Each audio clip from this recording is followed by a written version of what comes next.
기도하겠습니다. 하나님 아버지 감사합니다. 쌀쌀해진 날씨 가운데도 하나님이 저녁에 우리를 한자리에 모아주시고 주님을 예배하며 찬양케 하시니 감사합니다. 오늘도 이 자리를 축복하시고 하나님께 영광이요 우리에게는 기쁨이 충만한 시간 될 수 있도록 은혜를 더하여 주옵소서. 예수님 이름으로 기도합니다. 아멘.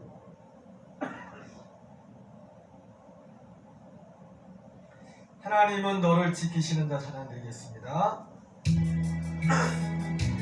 하나님은 너를 지키시는 자 너의 우편에 그를 대시니 낮에 해와 밤에 달고 너를 해치 못하니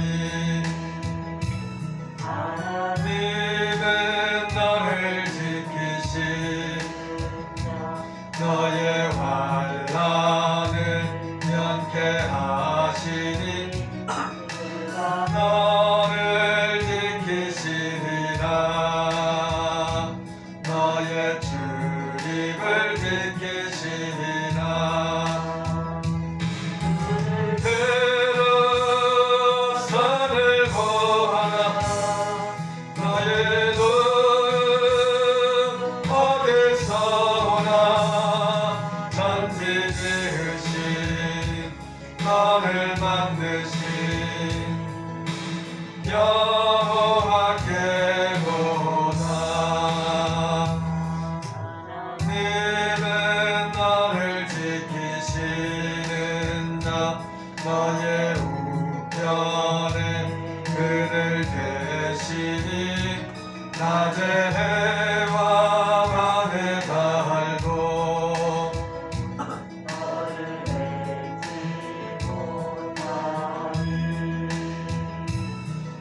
하나님은 너를 지키시 너의 환난을 면케하시니 그가 너를 지키시리라.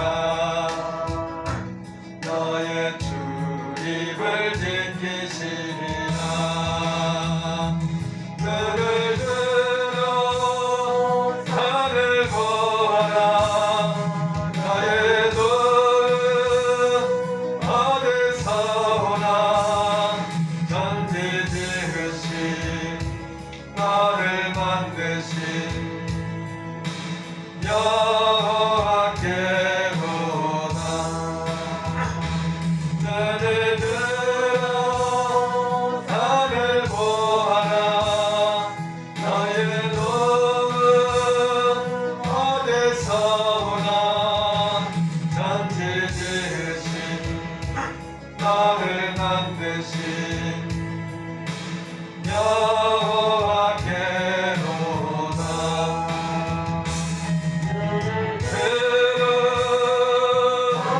보아라. 너의 눈 어디서 오나 천지 지으신 너를 만드신 여호와께 보다. 눈을 들어 보아라. 너의 눈 어디서 오나 천지 지으신 너를 만드신 여호와께 보다.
걷게 하소서. 그날에 주의 영이 임하여 근거하는 땅 위에 일어나리라. 모든 영혼 깨어 일어날 때 제 역사에 흐르는 자는 근원들이 모든 영광에게 드사 부어주소서. 영광 주옵사. 득영하게 하시고 크신 능력으로 땅과 하늘을 흔드소서.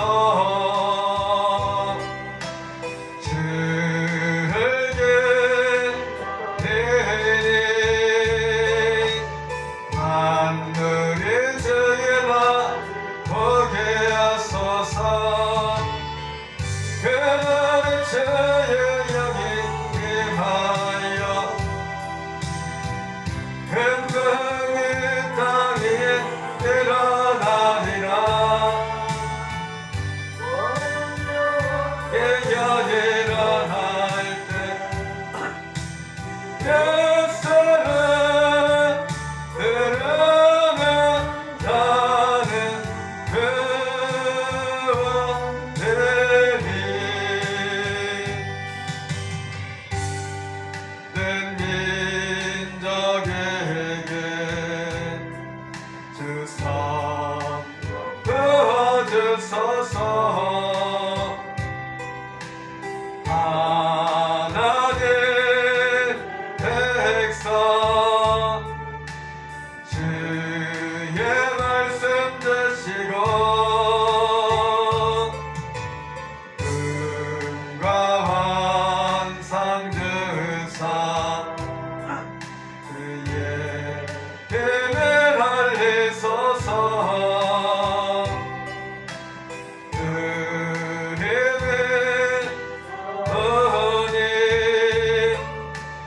하늘이 주의 날 걷게 하소서.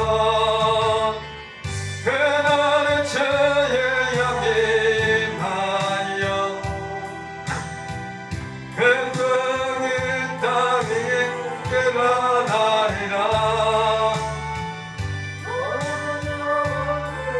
일어날 때 역사를 흐르는 자는 구원되리. 모든 열방에게 주사 부어주소서. 영광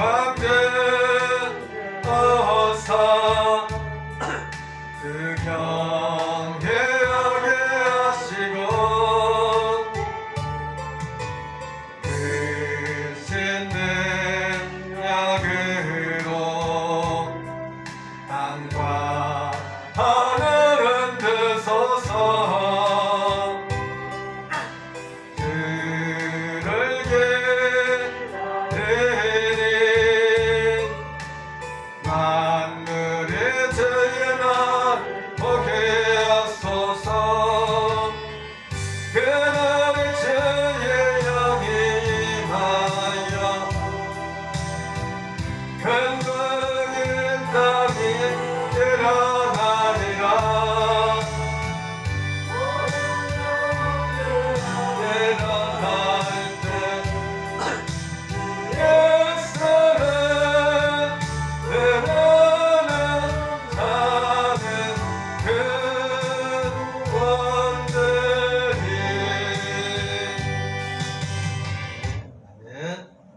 함께 힘을 얻고 그 마음에 참겠습니다.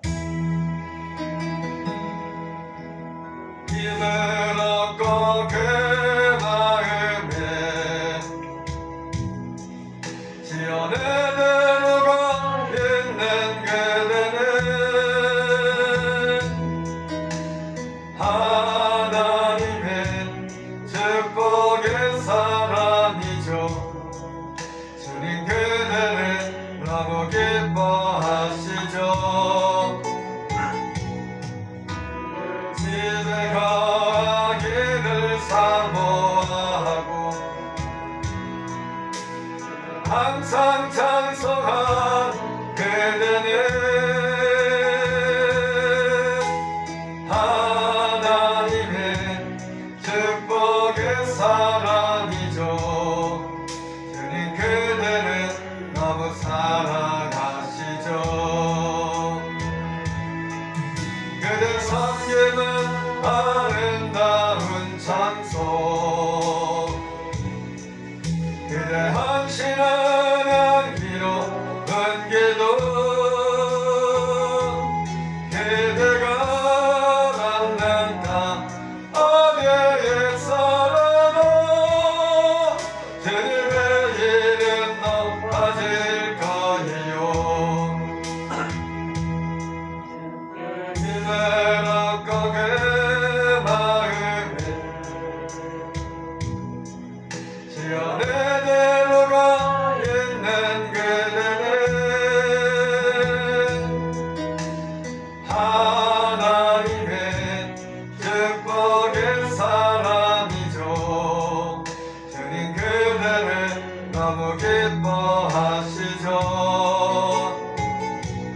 주의 집에 가기를 사모하고 저를 항상 찬송한 그대는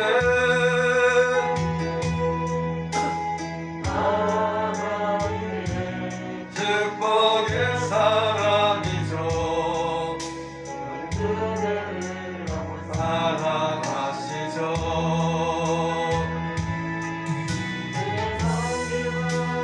아름다운 찬송 이로운 기도 남는 땅 어디에서라도 주님의 이름 높아질 거예요.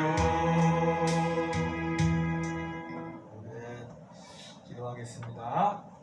사랑의 주님 감사합니다. 오늘 이 저녁에도 주님을 찬양케 하고 예배케 함을 감사드립니다. 이 시간도 주의 말씀을 또 함께 나누며 선포할 때 주께서 은혜 베풀어 주시고 성령님을 의지합니다.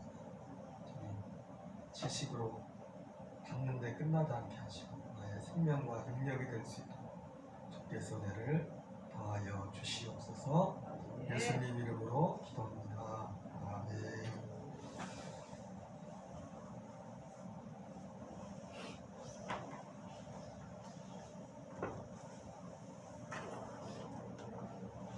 우리 성경 말씀 사무엘 3 13장 8절부터 보겠습니다.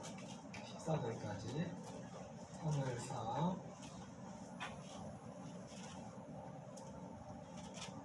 13장 8절부터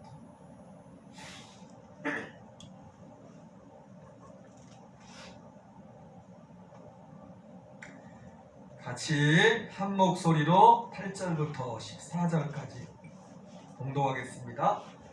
사울은 사무엘이 정한 기한대로 2일 동안을 기다렸으나 사무엘이 길갈로 오지 아니하매 백성이 사울에게서 흩어지는지라 사울이 이르되 번제와 화목제물을 이리로 가져오라 하여 번제를 드렸더니 번제 드리기를 마치자 사무엘이 온지라 사울이 나가 맞으며 문안하매 사무엘이 이르되 왕이 행하신 것이 무엇이냐 하니 사울이 이르되 백성은 내게서 흩어지고 당신은 정한 날 안에 오지 아니하고 블레셋 사람은 믹마스에 모였음을 내가 보았으므로 이에 내가 이르기를 블레셋 사람들이 나를 치러 길갈로 내려오겠거늘 내가 여호와께 은혜를 간구하지 못하였다 하고 부득이하여 번제를 드렸나이다 하니라.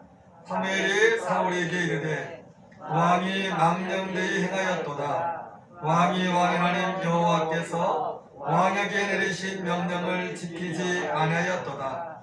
그리하였더라면 여호와께서 이스라엘 위에 왕의 나라를 영원히 세우셨을 걸. 지금은 왕의 나라가 길지 못할 것이라. 여호와께서 왕에게 명령하신 바를 왕이 지키지 아니하였으므로 여호와께서 그의 마음에 맞는 사람을 구하여 여호와께서 그를 그의 백성의 지도로 삼으셨느니라 하고. 아멘.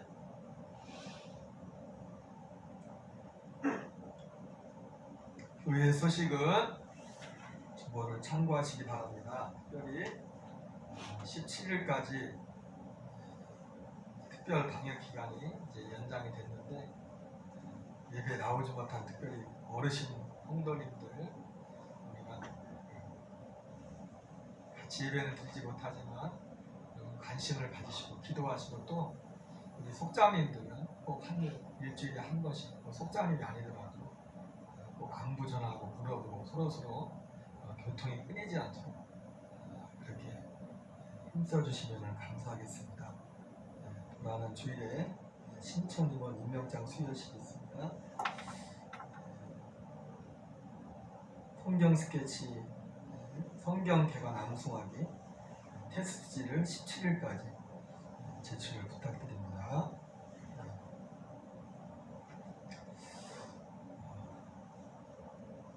지난 시간 이어서 왕국과 비유 시대 첫 번째 다니엘 왕국 중에 이제 사울에 관해서 같이 말씀을 나눴습니다. 왕국과 그 이후 시대는 네 시기가 있죠, 그죠? 첫 번째 시기는 다니엘 왕국, 분열 왕국, 잔존이다, 그리고 귀환, 포로 귀환 이렇게 네 시대로 구분이 되는데 그 중에 우리가 지금 공부하는 것은 다니엘 왕국 시대 중에서 사울에 관해서 지난 시간에 말씀을 같이 배웠습니다.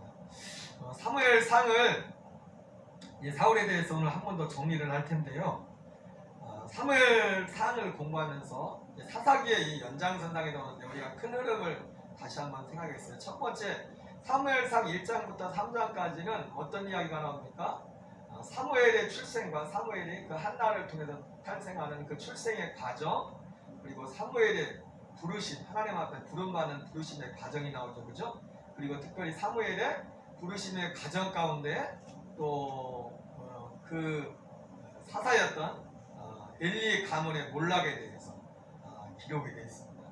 공교롭게도 사무엘이 부름을 받는 그 순간에 하나님 앞에 처음 부름을 받고 하나님의 처음 음성을 들었을 때 하나님이 사무엘에게 주었던 그 예언의 말씀은 좋은 소식이 아니라 바로 엘리의 가문의 몰락에 대해서 하나님이 예언의 말씀을 주셨습니다. 그리고 곧 이어서 그 사건 이후에 이제 사무엘상 4장, 5장에 6장까지 이어지는 건데 이제는 실제로 그 예언의 말씀이 그대로 성취되는 사건이 일어나게 되죠. 블레셋과 이스라엘이 전쟁을 하게 됩니다. 첫 번째 블레셋과 이스라엘의 그 첫 번째 전쟁이 어떻게 보면 전면전이란 전면전. 여러분 6.25는 전면전이죠, 그죠? 6.25 이후에도 우리나라가 남과 북의 전쟁들이 있었죠. 지역적으로 뭐 연평도 포격 사건이라든지 여러 가지 사건들이 있었는데 물론 그 큰 전쟁은 아니지만은 어쨌든 그 이번에 이 전쟁은 바로 블레셋과 이스라엘의 전면전이 벌어졌어요. 물론 그 이전에 이게 사사시대와 연장선 역사적으로 보면은 이 엘리 가문이 지금 이 시대가 삼손이 죽은 지 얼마 안 된 시점입니다. 역사적으로. 그래서 이 블레셋과 대치했을 때 삼손 혼자 블레셋을 혼자 삼손이 블레셋 혼자서 그 블레셋을 커버를 했지 않습니까? 삼손이 대단한 사람이었어요. 그 한 사람이 블레셋을 맞서 살았다고 20년 동안. 그리고 나서 그것이 이제 삼손이 죽고 나서 이제는 이스라엘의 속수무책이 됐습니다. 이 삼손은 전쟁 억지력과 마치 아하 시대의 북이스라엘에 엘리야와 엘리사 한 사람이 이스라엘의 군사와 같은 그런 역할을 했던 것처럼 이 삼손 한 사람, 하나님 앞에 기름 부음 받은 그 한 사람의 그 위치라는 것은 너무나 중요한 것이었어요. 한 사람의 기도. 그래서 예전에 세계 유럽 역사에서도 영국의 메리 여왕이 스코틀랜드의 100만 대군보다 존 락스 한 사람의 기도를 더 두려워했다. 기도하는 한 사람, 정말 하나님 앞에 붙잡힌 그 한 사람의 위치가 얼마나 큰 것인지를 보여주고 있습니다. 여러분, 우리는 늘 제가 엊그제 새벽에도 뭔가 그런 말씀을 드린 것 같은데 우리는 그런 존재입니다. 내가 누구인가 보다 더 중요한 게 뭐냐면은 나하고 함께하는 분이 누구신가가 중요해요. 내가 누구와 함께하는가가 참 중요해요.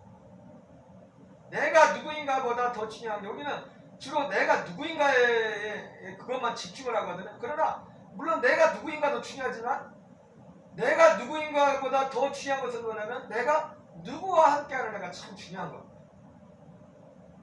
아무리 모자라고 연약할지라도 하나님이 함께 해주시면 나는 모자라지만 하나님 때문에 나는 대단한 그런 일을 할 수가 있지만 내가 스스로 대단한 것처럼 보일지라도 하나님이 함께 하지 않으면 나는 그냥 나로 끝나는 것입니다.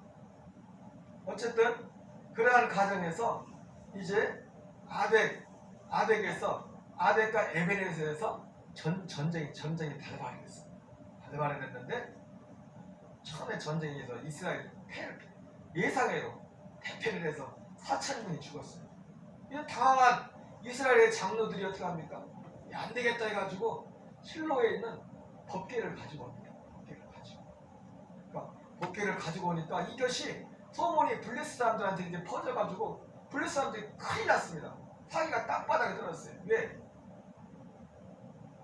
법궤를 앞세워서 지난날 이스라엘 백성들이 법궤를 앞세워서 갈 때마다 하나님께서 함께 하셨던 들은 그것이 있기 때문에 그들이 떠는 겁니다. 참 재밌는 것은 어떤 때 보면 예수 믿는 사람보다 교회 다니는 사람보다 교회 안 다니시는 분이 믿음이 더 좋을 때가 있어요. 여기 재밌는 얘기 있지 않습니까? 교회하고 술집하고 같이 상가에 있어가지고 교회에서 저 술집 좀 세달라고 쓰려고 했더니 기도했더니 불이 났는데 뭐가 문제가 생겨가지고 술집 사장이 신고를 했대요. 고발을 했다.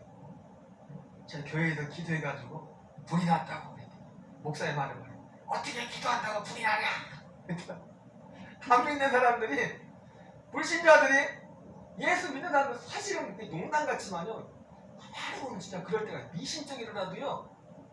예수 안 믿는 사람들이 더 두려우면 두려워했지 교회 다니는 사람들이 하나님을 두려워하지 않아요. 제 말이 꼭 틀린 건 아니에요. 가만히 보면은요. 교회 다니는 분들보다 어떤 때 보면 교회 안 다니는 분들이 하나님을 더 두려워해요. 오히려 교회 다니는 분들이 목사가 되고 장로가 되고 누가 됐는데도 직분하는데도 하나님을 두려워하죠. 참 큰 문제. 블레셋 진영에 두려움이 엄습했어요. 야 이제 끝났다. 이스라엘과 싸우는 게 아니라 이스라엘의 하나님과 붙어서 어떻게 이겼냐. 지금 여기 출애굽부터 해가지고 이스라엘의 신과 싸워서 이긴 사람 민족이 없는데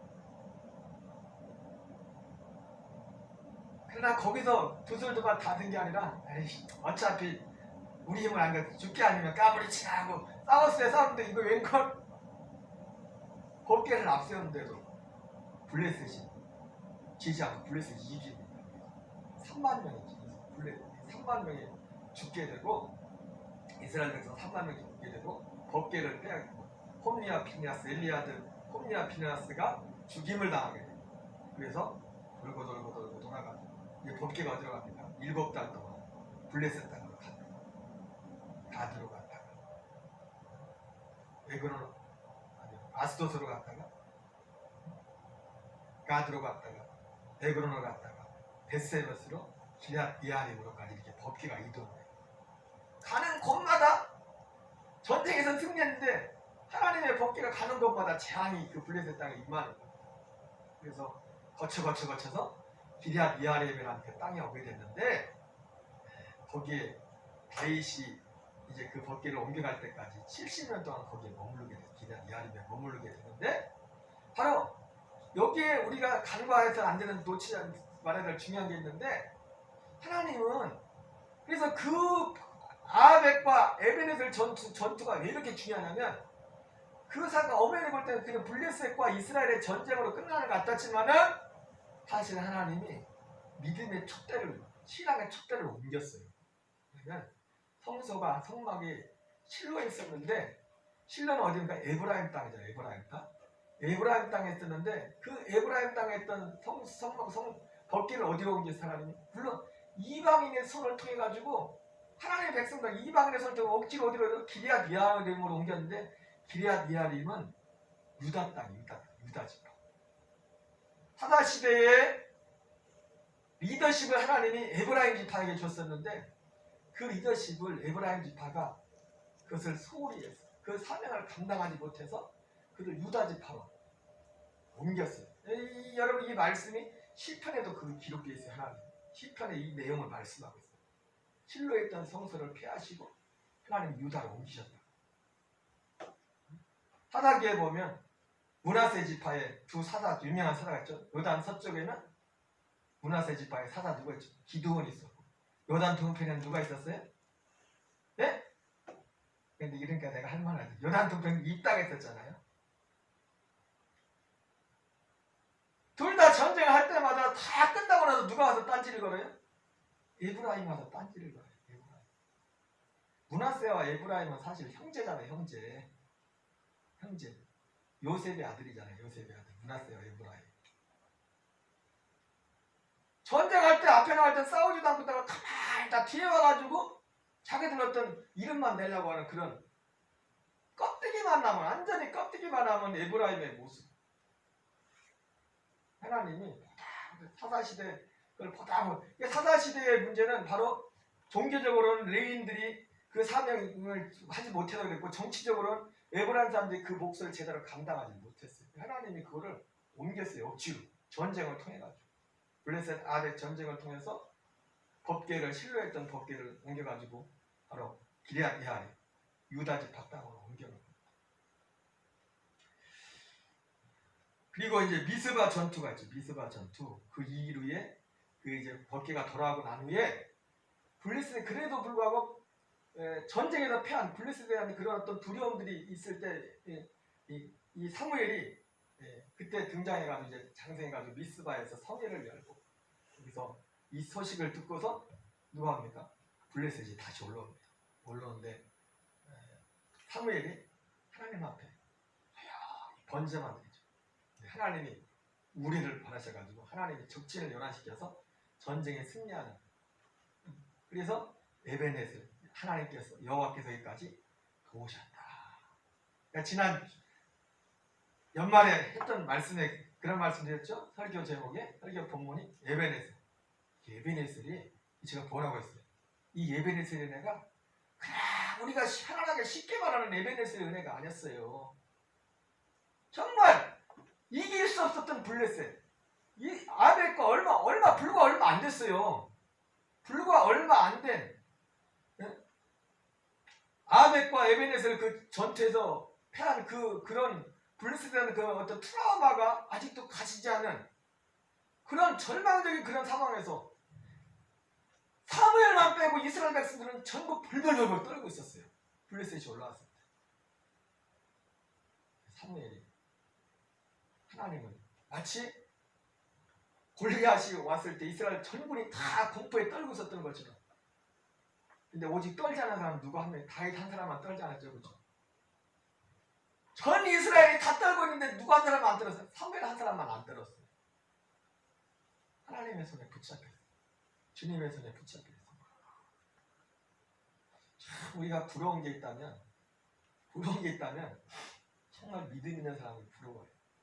하나님이 우리에게 그런 믿음을 주길, 사무엘에게 있었던 같은 그런 믿음을, 다윗에게 있었던 같은 그 믿음을, 요나단에게 있었던 그 믿음을, 그 믿음은 하나님의 영으로부터 옵니다. 한 영으로부터. 여러분, 저와 여러분이 하나님 앞에 그 믿음을 삼아는 은혜가 있기를 바랍니다.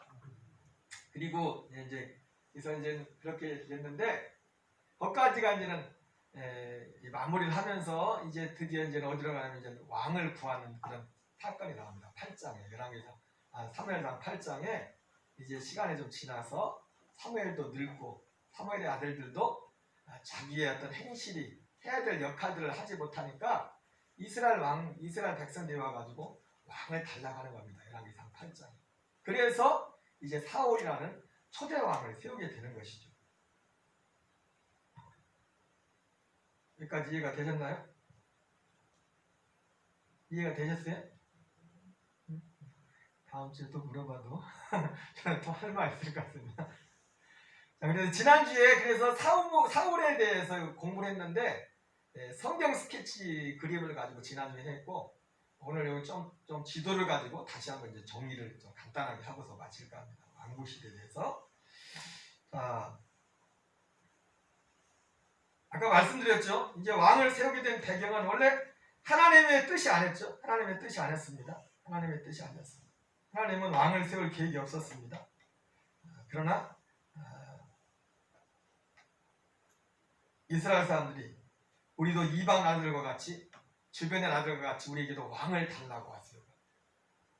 참 우리는, 저도 목사지만은 세상의 육신을 입고 있기 때문에 우리도 어떤 환경 가운데 닥치게 되면 세상 사람들과 똑같이 살고 싶은 유혹을 받을 때가 있어요. 왜? 그러잖아요. 오늘 이스라엘 백성들이 왕을 구한 것은 마치 구와 같은 겁니다.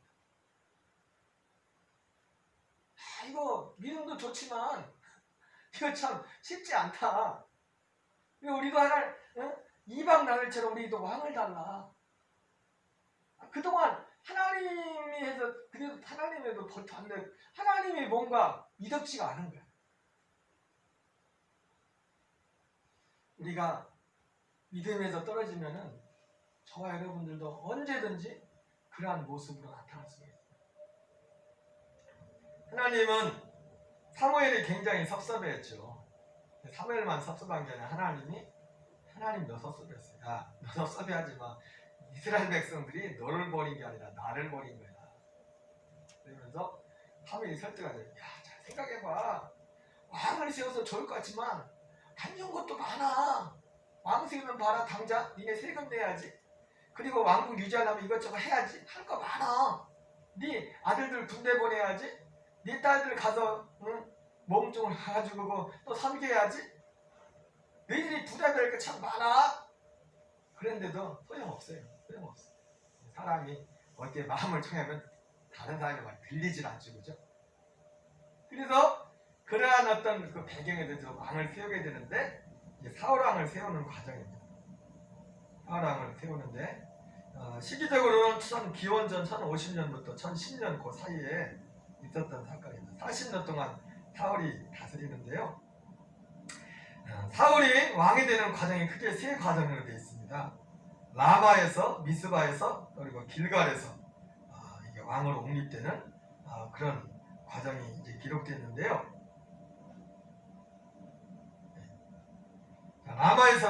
라마에서 먼저 기름 부음을 받죠. 라마는 어떤 곳인가요? 라마는 사무엘의 고향입니다. 사무엘의 고향이에요. 그리고 사울의 고향은 어디입니까? 어디예요? 이 지도의 그림에 나오는데 안 보이는가요? 글씨가 작아서? 기브아. 베냐민 지파의 땅 기브아가 사울의 고향. 그 아버지 기스가 사는 고향입니다. 거기에서 아버지 기스의 나귀를 잃어버려서 사울이 나귀를 찾으러 갔는데 그냥 찾다가 안 보이니까 없어요. 그런 게 아니라 찾을 때까지, 아버지가 걱정할 거야. 찾을 때까지 계속해서 끝까지 주변을 돌고 돌다가 어디까지 가냐면 라마에까지 가게 됩니다. 이 라마에 가서 이제 사무엘에게 사울이 왕으로 기름 부음을 받게 됩니다. 라마에서. 이 세 번의 이 사울이 왕이 되는 그 과정이 세 번입니다. 그래서 라마에서 개인적으로 아버지의 잃어버린 나귀를 찾으러 갔다가 기름 부음을 받게 되고요. 그리고 이제 미스바에서 이제 사무엘이 전 이스라엘 지파를 소집을 해가지고 공식적으로 왕을 뽑습니다. 제비뽑기를 해요. 제비뽑기를 하는데, 자, 누가 뽑힙니까? 뽑았는데 사울이 제비뽑기에서 왕으로 뽑혔어요. 왕으로. 참 이것도 어떻게 보면 하나님의 오묘한 섭리가 있었어요. 오묘한 섭리. 12지파 중에서 가장 작은 지파가 뽑혔고, 여러분 어떻게 보면 이스라엘의 대한민국의 초대 대통령을 뽑을 때도 사람들이 관심이 있었겠죠. 어느 나라든지 초대 대통령을 뽑을 때 얼마나 관심이 있었겠습니까? 이스라엘 사람들도 굉장한 관심이 있었겠죠. 누가 왕이 될까? 어느 지파에서 뽑힐까? 제비뽑기를 하겠지만 아마 12지파 중에서도 속으로 우리 지파에서 뽑히겠지 하는 지파들이 있었을까요? 없었을까요? 있었을까? 없었을까요? 없었을까요? 각 지파마다 어떤 자기들의 어떤 자긍심 같은 게 있을 거 아닙니까? 그래서 각 지파들마다 사울이라는 한 개인이 뽑히지 않지만 한 지파에서, 베냐민 지파에서 사울왕이 뽑힌 거거든요. 사울이라는 사람이 뽑힌 거예요. 사울이라는 한 개인도 중요하지만 어느 지파에도 뽑혔는가도 참 의미가 있어요. 아까 말씀드렸죠? 사사시대의 정치적인 그 힘이, 파워가 에브라임 지파에 있었는데, 그 그런데 그 실로에 있던 그것이 성막이, 아니, 법궤가 유다 지파로 왔다 갔다. 유다 지파로. 아마도 가장 강력한 라이벌은 아마 에브라임 지파와 유다 지파였을 거예요. 속으로 내심 제비뽑기를 할 때도 에브라임하고 유다하고 자기가 되는 것도 되는 거지만 저것이 되면 어떻게 될까? 속으로 그 생각했을지 모릅니다. 에브라임 지파는 유다 지파에서 뽑히면 어떡하지? 유다 지파에서는 에브라임 지파에서 뽑히면 어떡하지? 그런 마음이 있었을지도 몰라요. 근데 참 감사하게도 에브라임 지파에서도 안 뽑히고 유다 지파에서도 안 뽑히고 베냐민 지파에서 뽑혔어요. 베냐민 지파. 지리적으로 보면 참 그래도 이 묘한 게 뭐냐면 베냐민 지파가 에브라임 지파와 유다 지파 가운데 딱 있어요. 딱 껴있어요. 그리고 베냐민 지파가 뽑혀도 에브라임 지파는 별로 그렇게 기분 나쁠 건 없어. 왜냐면 원래 베냐민하고 에브라임하고 므낫세가 한 형제죠, 그죠? 요셉의 아들이잖아요. 요셉의 아들. 요셉은 누구의 아들이에요? 요셉은 야곱의 아들이죠. 야곱이 어느 여자한테 낳은 게 요셉이에요? 라헬에게서 낳죠, 그죠? 그러니까 에브라임은 거슬러 올라가면 조상이 라헬이고 할머니가, 그리고 베냐민은 라헬이 죽으면서 난 아들이에요. 그러니까 에브라임하고 베냐민은 사이가 좋아요. 그러니까 에브라임 입장에서 볼 때도 별로 유다 지파가 된 것보다는 훨씬 낫겠죠, 그죠? 그리고 유다 지파에서 볼 때에도 에브라임 지파가 된 것보다 어떤 중간적인 이런 이 역할을 하는 그런, 물론 성경에 그런 내용 안 나와 있어. 그런데 결과를 이렇게 듣고 보니까 이걸 왜 우리가 이걸 어떻게 얘기할 수 있어요? 그 전에 사사기의 배경을 아니까 지금 이런 내용이 나오는 거예요. 이런 내용. 사사기 어떤 그런 구도들이 이어지는 그런 구도들 가운데서 하나님께서 베냐민 지파의 그 사울을 왕으로 제비를 뽑게. 그러나 사실 막상 이 미스바에서, 자 그래서 처음에는 어디에서요? 라마에서, 그 다음에 미스바에서 제비를, 라마에서 개인적으로 기름 부음을 받고 미스바에서 제비를 뽑아서 공패를 합니다. 공패를.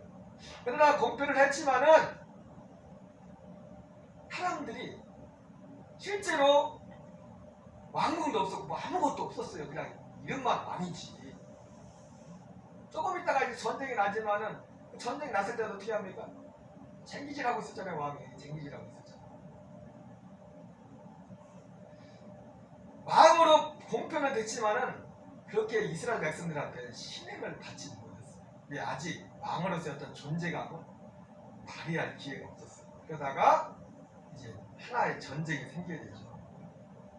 그래서 이제는 길갈에 가서 이제는 왕으로 이제 옹립되는 과정인데, 그래서 3번에 걸쳐서 이제는 이 왕이 됐는데 사울이 라마에서 개인적으로, 그다음 미스바에 가서 기름 부음 제비뽑기를 해서 모든 이스라엘 백성들한테서 왕이 됐고, 근데 거기 보면은 불량배들이, 성경에 보면 상에 보면 불량배들이 뒤에서 궁시렁궁시렁합니다. 저게 뭔 왕이야, 저게 뭔, 뽑기 뽑아놨는데 뒤에서 막 뭐라고 해요.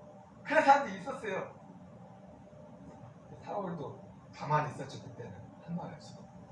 그러다가 이제는 하나님이, 어떻게 보면 하나님이 사울을 그걸 높여준 어떤 사건일 수도 있고, 어떤 하나의 사건이 생기는데, 길랏 야베스가 이제 전령을 보내게 됩니다.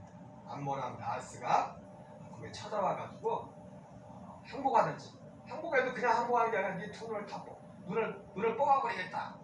너희들만 그렇게 이스라엘 전체를 뽑아버리겠다. 다 그렇게 하니까 전령을 전쟁이 이제 이 기부와, 이제 지금 지리가 저렇게 지금 암몬 저기 중간에 있는 것이 길랏 야베스입니다. 요단 동쪽에 길랏 야베스가 전령을 보냈는데, 그 소식이 어디까지냐면 기부아에서 밭을 갈고 쟁기질하고 있는 사울에게까지 오게 된 거예요.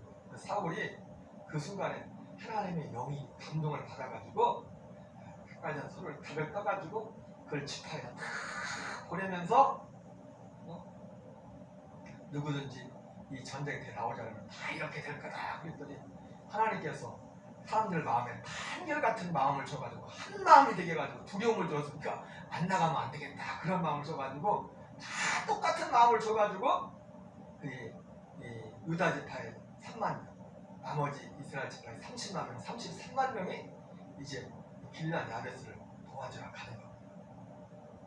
여기에 또 우리가 한번 좀 생각할 것이 있는데요. 사울이 길랏 야베스를 도와주러 간 어떤 여러 가지 이유가, 동기가 있을 수가 있어요. 하나는, 야, 이때다. 너희들 나 알기를 뭐로 알았지? 이제 내가 내 능력을 보여주겠다. 입증할 그런 자기의 능력을 입증한 어떤 기회여서 그런 동기로 갔을 수도 있고, 물론 뭐 그러진 않겠죠. 근데 두 번째 또 인간적인 동기가 있어요. 여러분, 길랏 야베스와 사울이 무슨 지파죠? 베냐민 지파. 여러분, 베냐민 지파와 길랏 야베스와의 관계된 사마시대에 아주 중요한 사건이 하나 있었죠. 혹시 기억나세요? 예? 전사님 끄떡끄떡 하시는데 기억나시는 건지 들은 것 같은데, 뭐 그렇게 말씀하시는 건지 들은 것 같아요? 베냐민 지파하고 길랏 야베스하고 중요한 사건이 있었어요. 그게 뭐냐면 사사기 19장 21장을 레인 첩사건 때, 그게 베냐민 지파 땅 기부아에서 있었잖아요. 사건이. 불량배들이 레인 첩을 응간하고서 죽게 했는데, 그 나머지 이거를 그 레이 사람이 자기 죽은 첩을 12조각 내가지고 다 지파별로 보내가지고 전쟁이 일어났잖아요. 베냐민 지파는. 그러니까 베냐민 지파에서 그 불량배들만 내줬으면 전쟁할 필요도 없는데, 오히려 자기를 싸고 도는 겁니다. 그 불량배들을 싸고 도는 거예요. 자기 팔을 안으로 굽는다. 여러분, 절대 그러지 마세요. 객관적이에요. 말하고 행동하는 게 좀 객관적이에요. 듣기 좋으라고 한 말인지 모르지만 어떤 목사님하고 통화하는데, 이 목사님 듣기 좋으라고 말하는 거하고 행동하는 거랑 똑같다고. 자기가 나를 얼마나 만다고.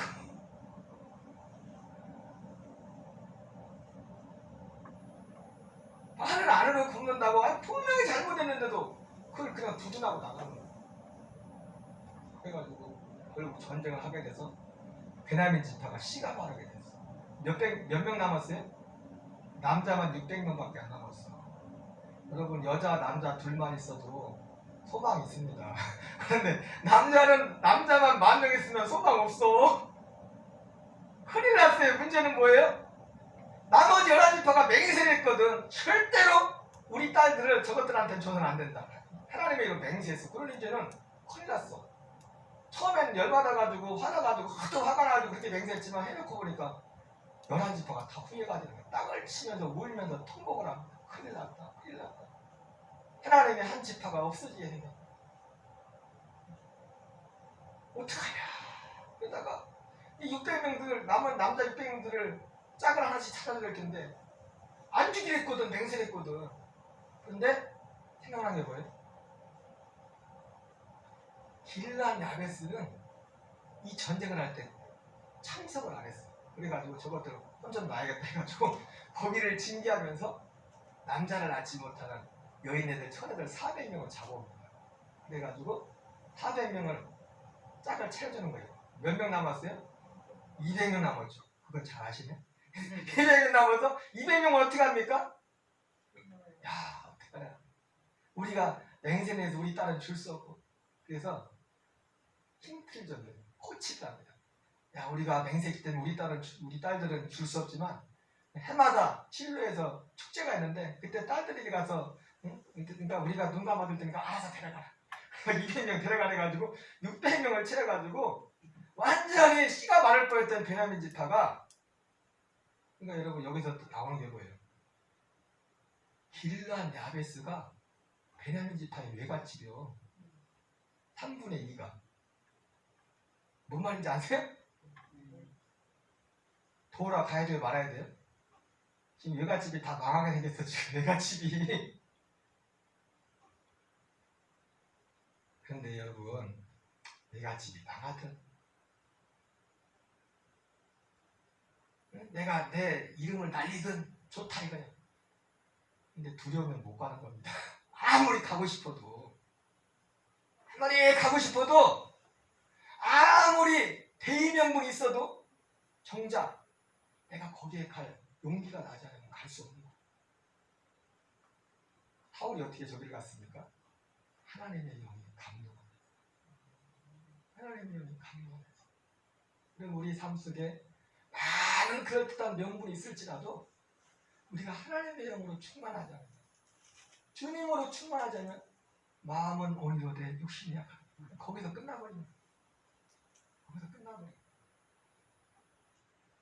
우리도 하나님 앞에 하나님의 영을 감동된 자로 살기로 순간순간 그분을 의지하고 그분 앞에 설 수 있는 은혜가 있기를 주 이름으로 축원합니다.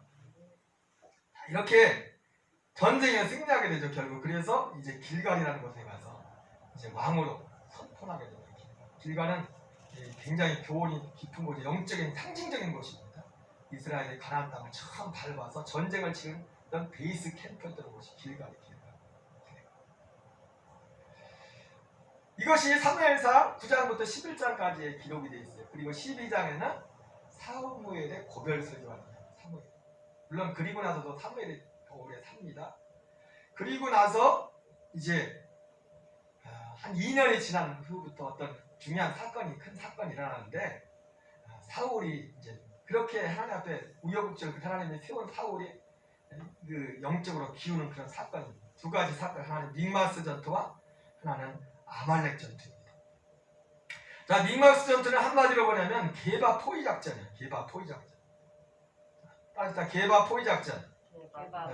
게바가 어디냐면 블레셋에 수비대가 있는 곳입니다. 블레셋 수비대가. 블레셋 몇 명 많진 않아. 부대가 많진 않은데 저기 건드리면 어딜 건드린 거예요? 블레셋을 건드리는 것 때문에 블레셋 본진이 올라오기 때문에 함부로 저기를 건드릴 수가 없어요. 사울이 왕에 대해서도 첫 번째 시험은 뭐였냐면은 직면한 여러 가지 문제가 있었지만 제일 첫 번째가 블레셋에 관한 문제였어요. 블레셋을 어찌 해결하는 게 너무 강력하기 때문에. 그래서 이제 사울이 정예군사 아마 우리나라 치면 수도방위 사령부 이 수도를 지키는 그 사단이 수도방위 사령부지 않습니까? 중요한 정예군 3,000명을 데리고 이제 이 게바를 포위를 합니다. 게바를 포위하는데 참 사울이 이 과정에서 참 과정 가운데 아버지 잡자는 그런 모습을 보여요. 첫 번째는 뭐냐면 전쟁에 나가는데 3,000명 중에서 자기는 2,000명, 아들에겐 1,000명만 줍니다. 그리고 두 번째 그 사건 가운데 1,000명을 가지고 요나단이 게바를 공격을 했는데 게바를 공격하자마자 사울이 2,000명이 튀어버립니다. 어디로 튀냐? 왜 튀었을까요? 왜 도망갔어요? 죄송합니다. 튄다는 말은 못 알아들었구나. 진영을 어떻게 치냐면 게바가 있고 요나단은 어디에 진을 치냐면은 기브아에 진을 쳤고 그리고 사울은 믹마스에 진을 쳤어요. 중앙에 게바가 있죠, 그죠? 포위에 계속 포위 작전을 여기 이렇게 포위할 때 기브아에 1,000명, 믹마스에 2,000명 이렇게 부대를 이렇게 진영을 이렇게 갖췄는데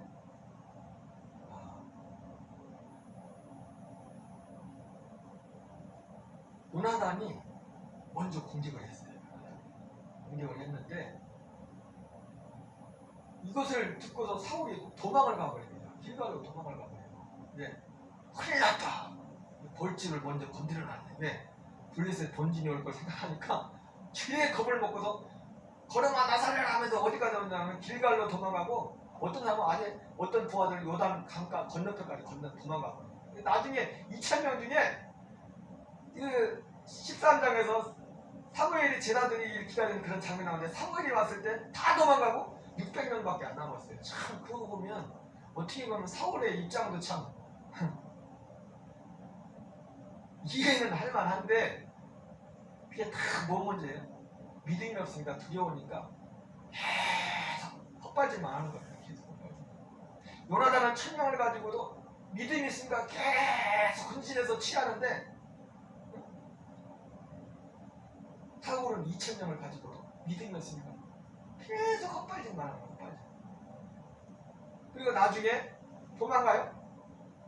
나중에 요나단이 게바를 접수하고 게바를 접수했을 때 게바를 접수하니까 그리고 나서 블레셋 본진이 믹마스에 진을 칩니다. 굉장히 많은 군사가 진을 쳤어요. 그런데 거기에 이 요나단이 자기 부하 한 명만 데리고 적진으로 들어가요. 야, 우리가 저 할례 받지 못한 저 적진에 들어가. 여호와의 전쟁은 사람의 마음껏 적용되지 않아. 우리가 성경책을 읽는 것까지 우리가 그 자리에 있어봐요. 그게 어떤 고백인지 진짜 미쳤거나 정신 이상하거나 아마 이병동 기사님 정도 됐나봐요. 나는. 네. 그래가지고 갔는데 하나님이 막 그 사람들 자동질환을 일으켜버린 거예요. 진짜 풍자는 구름 대처를 말하는데 자동질환을 일으켜버렸어. 그래서 다 흩어져 도망가는데 그 소식을 누가 들어요? 아버지가 듣고서 길갈 듣고서 다시 군대를 끌고 와가지고 자기가 거기를 접수하고 자기가 이긴 것처럼 한단 말이야. 그리고 나중에 또 어떻게 합니까? 그 전쟁에 또 힘들게 전쟁하는데 이스라엘 백성들한테 전쟁에 승리하기 위해서 아무것도 먹지 말라고. 근데 그 소리를 못 듣고 거기 없어서 못 들었던 요나단이 꿀을 좀 찍어 먹었어. 그래가지고 요나단 저놈을 죽여야 된다고. 요나단 때문에 전쟁에 승리했는데 그러한 모습이 나와. 제가 지금 얘기했던 이 내용 가운데 이 게바 포위 작전 그리고 포위를 하고서 그 다음에 본진이 올라와서 또 믹마스 전투라고. 믹마스 전투에서 전쟁하는데 그런 과정으로 하게 되는데 그 과정 가운데 길갈로 도망을 갔을 때 사울이 하나님 앞에 제사를 드리기 위해서 사무엘을 초청한다. 앞에 제사를 드려달라. 왜? 본게 있거든. 본게 있어가지고 전에 블레셋과 전쟁을 미스바에서 전쟁을 할 때 그렇게 많은 적군이 왔을 때 사울이 조용히 번제만 드렸는데 하나님이 우리를 말해서 승리케 한 걸 봤거든. 그래가지고 그걸 봐가지고 뭐라고 했는데 안 오는 겁니다. 그래서 사람들은 다 흩어지고 블레셋은 지금 구름대처럼 올라오고 부득이하게 어쩔 수 없이 제사를 드리게 됐다 하면서 자기가 제사 드리면 안 되는데 자기가 제사를 드려버려. 그래서 사무엘이 사울에게 말합니다. 왕이 망령되이 행하였도다. 왕이 하나님 여호와께서 왕에게 내신 명령을 지키지 않았도다. 그리하였더라면 여호와께서 이스라엘 위에 왕의 나라를 영원히 세우셨을 것이거늘 지금은 왕의 나라가 길지 못할 것이라 여호와께서 왕에게 명령하신 말을 왕이 지키지 아니하였으므로 여호와께서 그의 마음에 맞는 사람을 구하여 여호와께서 그를 그의 백성의 지도자로 삼으셨느니라. 사실은 그런데 여기 문장만 보면은 사울이 왕이 돼서 40년을 통치하거든요. 근데 이 사건이 사실은 왕이 된 지 얼마 안 됐을 때 일어난 거예요. 2년 왕이 되고 2년 어떻게 38년 그 이후에도 38년 왕을 했어요. 근데 하나님은 벌써 그때 그 사건 가운데 사울이 이 사건을 통해 하나님 앞에 큰 치명적인 실수를 한 겁니다. 하나님께서 하나님의 눈에서 조금씩 멀어지시죠.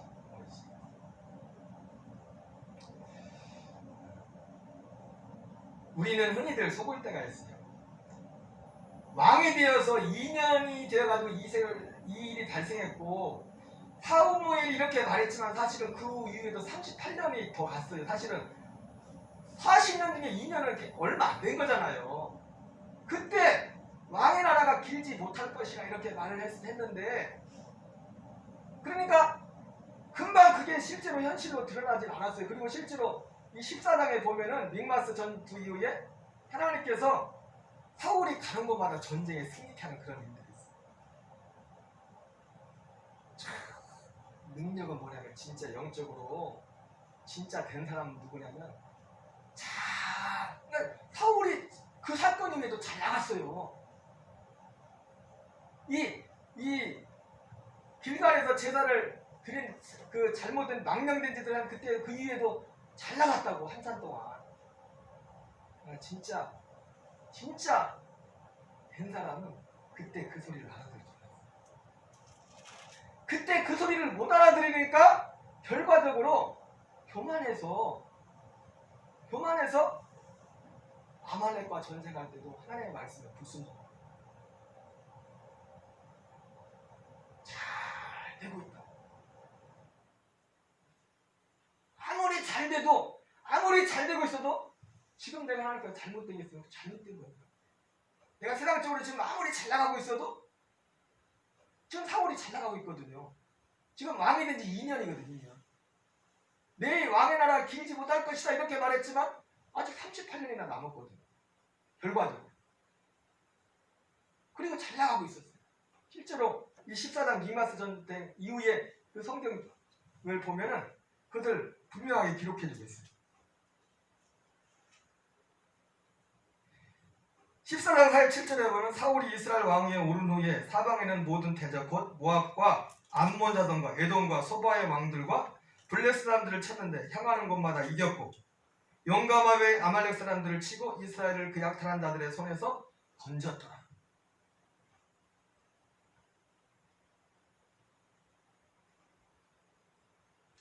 그래서 오히려 사울의 마지막에 더 비참했어요. 그가 잘 나가니까 처음에 그 잘못했을 때 사울에게 기회를 했을 때 그걸 기구리에서 지나갔어요. 거기서 정말 바짝 엎드려서 자기를 살피는 일이 갔어야 되는데 결국 그것이 어디까지 갑니까? 아말렉과의 전쟁에서 우리가 많이 들었던 말씀 순종이 제사보다 낫다는 거. 제가 어떤 합리적인 걸 한다고 해서 하나님의 말씀에 불순종하는 그래서 하나님 앞에 완전히 버림받게 되고 그 사건에 대하여 어떻게 됩니까? 하나님의 영이 그에게서 떠나가게 되고 하나님의 영이 떠나가니까 여호와께서 부리시는 악신이 사울에게 임했어. 사울에게 하나님의 영이 떠나서 다윗에게로 가고 악한 영이 그 이후로 사울을 지배하는 결국 마지막에 길보아 전투에서 비참하게 죽음을 맞이하는 사울 혼자만 아니라 그 자녀들까지 온 가문이 완전히 쑥대밭이 되는 그런 비참한 결말을 맞이하게 됩니다. 여러분 진짜 믿음의 사람은요 일이 잘 될 때 뭔가 잘 되는 것 같을 때에도 어떤 환경 이전에 하나님과의 관계를 소중하게 하나님과의 관계를 세밀하게 그것을 감각하며 가는 사람입니다. 저와 여러분의 삶이 그러한 은혜가 있기를 바랍니다. 이 성경에 믿음의 길을 간 사람과 마지막 그렇지 못한 사람들의 차이가 바로 거기에 있어요. 이 정도로 좀 해야 될 내용들은 제가 지도를 다 해두진 않았지만은 여기에 다 나온 건데 정리가 된 것 같습니다. 찬양하고 기도하겠어요.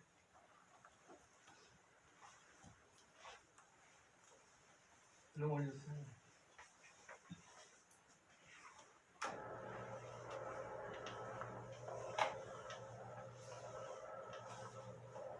주만 바라볼지라 찬양하겠습니다.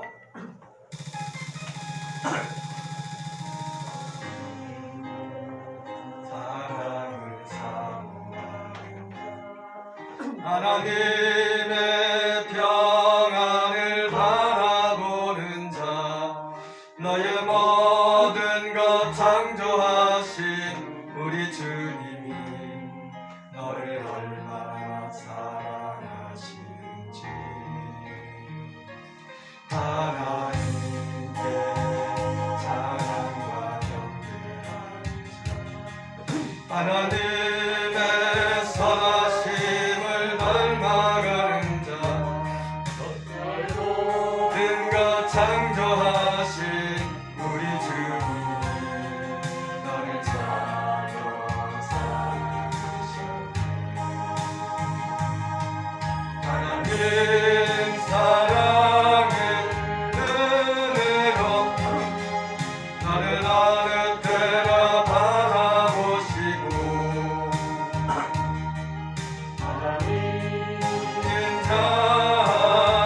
인자함으로써 언제나 나에게 기르시는 어둠의 맑은 빛 비춰주시고 나의 작은 힘에도 응답하시니 어느 곳에 있든지 주를 향하고 주만 바라볼지라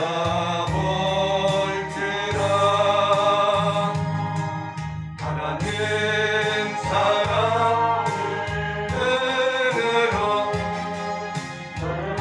사랑으로 바라보시고 하나님은 자비로서 언제나 너에게 기르시니 밝은 빛을 비춰주시고 신음에도 응답하시니 나는 어느 곳에 있든 주를 향하고 주만 바라볼지라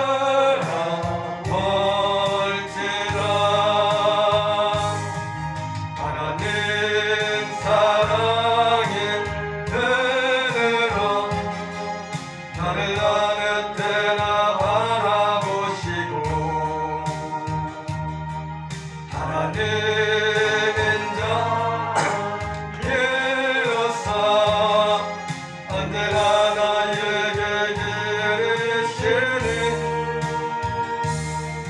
어둠의 밝은 빛을 비춰주시고 나의 작은 신음에도 응답하시니 어느 곳에 있든 주를 향하고 주만 바라볼지라 주만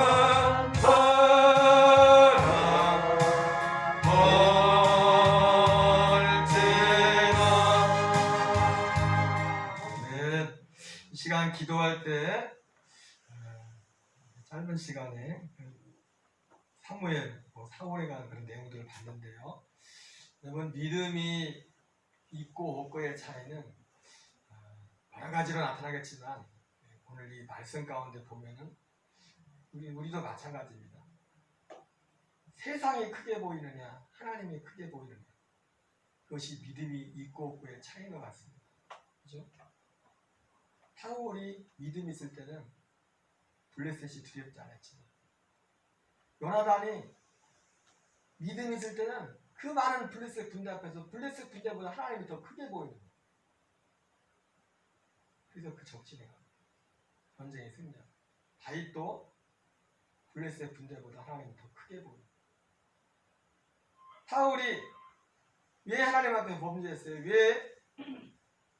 하나님보다 환경이 더 크게 보이니까 하지 말아야 될 짓을 행동을 하게 된 겁니다. 예, 사울만의 문제가 아니라 저와 우리 모두의 문제입니다. 무리를 걷던 베드로도 말씀을 쫓아갈 때는 무리를 걸었는데 바람을 보고 빠져갔댔어요. 예수님보다 바람이 이렇게 보이기 시작하면 그때부터 우리가 빠져가는 겁니다. 오늘 우리의 삶 속에서 우리가 눈에 보이는 환경도 무시할 수 없지만 그러나 정말 믿음은 그 환경 가운데서 우리의 환경, 삶의 형편보다 큰 하나님을 볼 수 있는 눈이 우리에게 열려야 됩니다. 그렇지 않으면 우리도 사울과 똑같이 망명된 길로 막 갈 수밖에 없습니다. 그냥 그렇게 살아가는 것 같지만 우리도 어쩔 수 없습니다. 저도 그렇고 주님 우리에게 사울과 같은 영성, 요나단과 같은 영성, 다윗과 같은 영성, 세상의 그것보다 하나님이 더 크게 볼 수 있는 그런 은혜를 달라고 기도하십니다. 우리 가정과 교회와 우리 성도들 삶을 위해서 간절한 마음으로 중보하면서 같이 기도하기 원합니다. 우리 주여 한번 같이 기도하겠습니다. 주여 하나님 아버지 감사드립니다. 아버지 주님 오늘도 우리를 아버지 불러주시고 주님을 예배할 수 있게 해주시니 감사드립니다. 아버지 우리가 얼마나 많은 생각 내 자신의 삶 가운데서 하늘과 같이 망명되기를 아버지 갈 때가 있었는지 하나님 오늘 말씀을 통해서 우리 자신을 돌아봅니다. 주여 우리에게 믿음의 말씀을 듣게 하시고 우리에게 믿음을 더하시옵소서. 우리에게 사물 같은 믿음의 영성을 주시옵소서. 블레셋이 하나님 아버지의 고력대처럼 몰려오는 그 순간에도 잠잠의 집 앞에 번제만을 드렸던 아버지여 사모의 믿음처럼 아버지여 개바의 적치는 빅막스의 그 진영의 화려한 단체로 하나님 할례받지 못한 저 적진의 진영으로 가자. 여호와의 전쟁은 하나님 수행한 고정에 있지 않다면서 하나님 아버지 정말로 이해할 수 없는 그 믿음의 근거로 했던 것처럼 하나님 아버지 또 주여 우리에게 여러분의 믿음이 있게 하시고 우리에게 아버지여 너는 칼과 탑차가 오지만 나는 만군의 여인으로도 강담하였던 하나님 다윗과 같이 우리에게 아버지 다윗의 영역에 있게 하여 주옵소서. 주여 우리가 얼마나 하나님 순간 하나님 앞에 강령도 힘이 있는가 우리 자신을 돌아보며 깨닫게 됩니다. 주여 우리의 믿음을 주시옵소서. 아버지의 믿음은 나의 삶과 사울과 같은 망령된 삶으로 끝날 수밖에 없습니다. 주여 그 믿음을 주옵소서. 아버지의 불쌍해 주옵소서. 주여 믿음을 더하시옵소서. 우리의 믿음의 선택을 할 수 있도록 주여 우리의 부시고 인도하시기를 하나님이여 간절히 기도합니다. 주여 도와주옵소서. 2021년도 한해도 우리 성도들 아버지의 가정 아버지여 기억해 주시고 아버지 그리스도를 믿는 그 믿음 안에 예수님 안에 온전히 갈 수 있도록 도와주옵소서. 우리의 마음과 예수님 아버지 믿음의 선포와 믿음의 말만 있게 하시고 잠잠히 주님을 바라보는 믿음으로 우리의 삶에 승리하게 하여 주옵소서. 아버지 하나님 아버지의 관계를 여주옵소서. 우리 예수님 관계를 여주옵소서. 우리 아버지의 관계를 여주옵소서. 주여 아버지와 망령들이 행하셨도록 주여 내게 믿음을 더하시옵소서. 나에게 믿음을 더하여 주옵소서. 아버지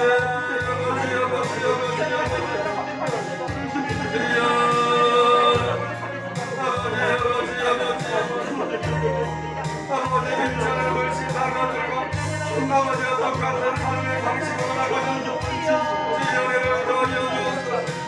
오늘도 우리의 어떤 가족의 성도들 아버지와 믿음을 더하시고 은혜를 더하시고 아버지 모든 원사의 삶 가운데 하나님을 예비하니 하늘의 죄를 이기게 하시고 아버지 오늘 순간순간 거기에 가봐 감동 가운데 하나님이 인도하는 삶을 수 있도록 은혜를 더하여 주시옵소서. 주님, 나에게 소멸 같은 믿음은, 하나님 같은 믿음은, 화해 같은 믿음은 주시옵소서. 우리에게 성령의 기름을 주시옵소서. 성령의 기름으로 충만하게 하여 주시옵소서. 영신의 진정으로 건강한 교회, 질병에서 치료하시고 하나님 코로나19 상황이 속히 정리될 수 있도록 코로나를 풀어주시고 아버지 코로나19 상황 가운데서 우리가 지킬 수 있는 애들을 완전히 지켜나갈 수 있도록 우리를 도와여 주시옵소서. 아버지 감사합니다. 하나님, 오늘 말씀을 통해서 우리 사울의 삶을 보면서 사울이 악령대 행했다고 했는데 사실은 그것이 사울 혼자의 모습이 아니라 사울 혼자만의 문제가 아니라 우리들의 문제임을 깨닫게 됩니다. 주여 긍휼히 여기시고 우리에게 믿음을 더해 주옵소서. 세상의 그 무엇도 하나님보다 더 크게 보이지 않도록 주님, 하나님이 우리의 삶에 가장 큰 분으로 보일 수 있도록 하나님만이 보일 수 있도록 우리에게 믿음을 더해 주옵소서. 우리가 환경 가운데 환경에 매몰리지 않게 하시고 그 환경 너머에서 그 환경보다 더 크신 환경을 주관하시는 그 하나님을 믿는 믿음으로 우리를 태워 주시옵소서. 예수님 이름으로 감사하며 기도합니다. 아멘. 하늘에 계신 우리 아버지여, 이름이 거룩히 여김을 받으시오며 나라의 마옵시며 뜻이 하늘에서 이루어진 것 같이 땅에서 이루어지이다. 오늘날 우리에게 일용할 양식을 주옵시고 우리가 우리에게 죄진 자를 사하여 준 것 같이 우리의 죄를 사하여 주옵시고 우리를 시험에 들게 하지 마옵시며 다만 악에서 구하옵소서. 대개 나라와 권세와 영광이 아버지께 영원히 싸움나이다. 아멘.